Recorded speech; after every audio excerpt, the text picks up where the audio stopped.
গাজরের হালুয়া বা সুজির হালুয়া আমরা কিন্তু সকলেই খেয়েছি। চলুন আজ তাহলে বিটের হালুয়া ঠিক একবার এইভাবে বানিয়ে দেখুন। এর স্বাদ মুখে লেগে থাকবে। নমস্কার, আমি রিয়া। আমার চ্যানেলে নতুন একটি পর্বে আপনাদের সবাইকে স্বাগত জানাই। আশা করি আপনারা সবাই ভালো আছেন। আজ আমি আপনাদেরকে শেয়ার করতে চলেছি বিটের হালুয়া রেসিপি।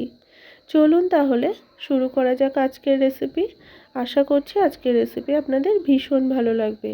তবে রেসিপি শুরু করার আগে প্রত্যেকবারের মতো বলবো, যে সমস্ত বন্ধুরা আমার চ্যানেলে নতুন আছেন প্লিজ পুরো ভিডিওটাকে কন্টিনিউ করবেন, এটা অনুরোধ রইল।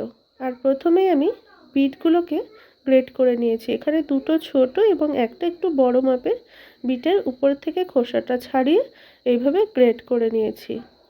আর হালুয়ার ক্ষেত্রে গ্রেট করে নিলেই কিন্তু খুব ভালো হয়, তাই গ্রেট করেই নিয়েছি। এরপর সরাসরি রান্নাতে চলে গেছি। তাই গ্যাসে কড়াই বসিয়ে তার মধ্যে 2 চামচ ঘি দিয়ে দিয়েছি। ঘিটা যতক্ষণ না মেল্ট হয়েছে ততক্ষণ পর্যন্ত একটু ওয়েট করেছি। যখন খুব ভালো মতো মেল্ট হয়ে গেছে সেই সময় আমি এর মধ্যে 3টে এলাচকে মুখটা এইভাবে ছাড়িয়ে দিয়ে দিয়েছি। আর তার সাথে দিয়ে দিলাম হচ্ছে একটা তেজপাতা মাঝখান থেকে এইভাবে কেটে দিয়ে দিয়েছি। তবে গ্যাসের ফ্লেমটাকে একদম লোতে করে একটু কয়েক সেকেন্ড এই তেজপাতা আর এলাচটাকে একটু নাড়াচাড়া করে নিলাম। কয়েক সেকেন্ড নাড়াচাড়া করে নেওয়ার পর এর মধ্যে আগে থেকে গ্রেট করে রাখা হচ্ছে বিটটা দিয়ে দিয়েছি। বিটটা বেশ কিছু সময় ধরে গ্যাসের ফ্লেমটাকে মিডিয়ামে রেখে একটু ভেজে নেব। এতে করে বিটে যে একটা হালকা স্মেল থাকে সেই স্মেলটা কিন্তু একদম চলে যাবে।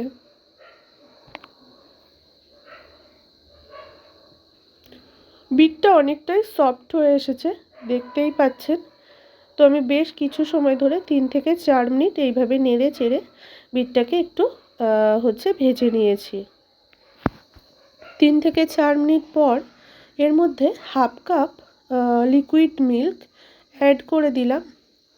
যেহেতু বিটের পরিমাণটা অল্প তাই এখানে হাফ কাপ মিল্ক অ্যাড করেছি।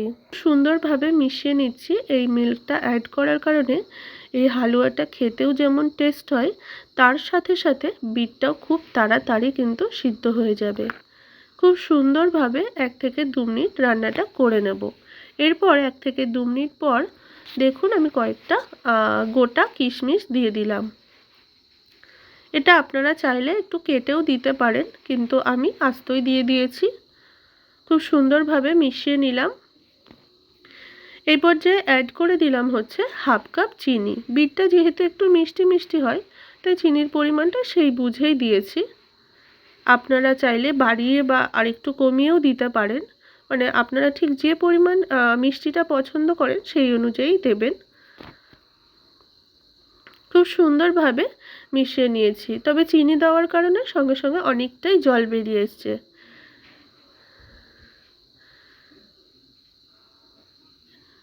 হালুয়া কিন্তু একদমই জল থাকে না, একদমই শুকনো শুকনো করব।